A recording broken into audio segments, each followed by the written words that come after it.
Warrant Officer retired Glenn Miller and I are standing in front of the honor roll here at General Stewart Branch. Now, we're standing in front of about 3,000 names, you were saying, right? That's right. There's over 3,000 names here, and all these names indicate those who joined and served in World War II from the Lethbridge area and the county of Lethbridge and the Blood Tribe. Okay. And you actually had a chance, this is really cool, you had a chance to sit down with the family of one of the names on this honor roll, right? That's right. We had a member here from the Legion, and we were talking about that, and he was looking at these names, and he said, well, my mom and dad are on this. And I said, really?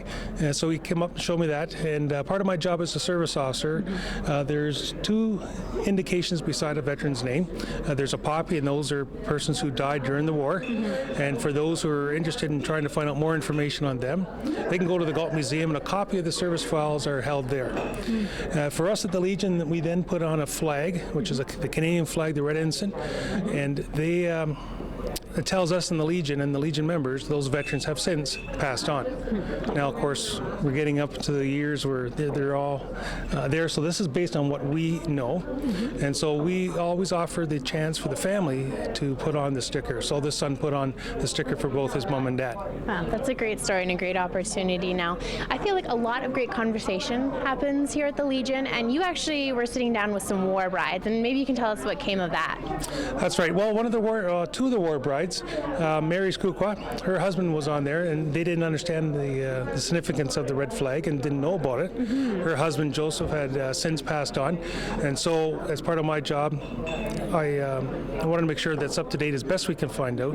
So we offered her the opportunity to put the flag on beside her husband's name, and that's very meaningful, and it also provides a sense of closure to the family. Now, there is a lot of meaning and a lot of stories behind the names on this wall, and the Legion is going to make it easier to share those, right? Something's happening this spring? That's right. On our Legion website, the Legion promotes remembrance, but for those people and students who aren't even born yet, 40 years from now we'll be celebrating World War II, and what do we tell them?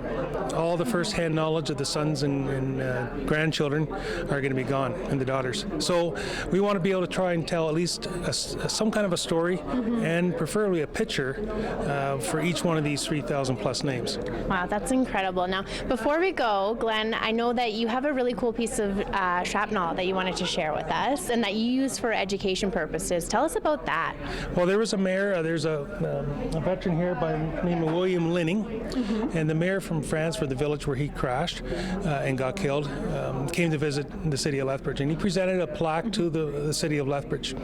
I was talking to him and his wife, and he presented a little piece of shrapnel, a piece of the actual wreckage of his plane. Wow. And so we have one for the Galt and one here at the Legion as well. I keep one daily in my car as a service officer. It's a daily reminder for me and why we help out the veterans every day.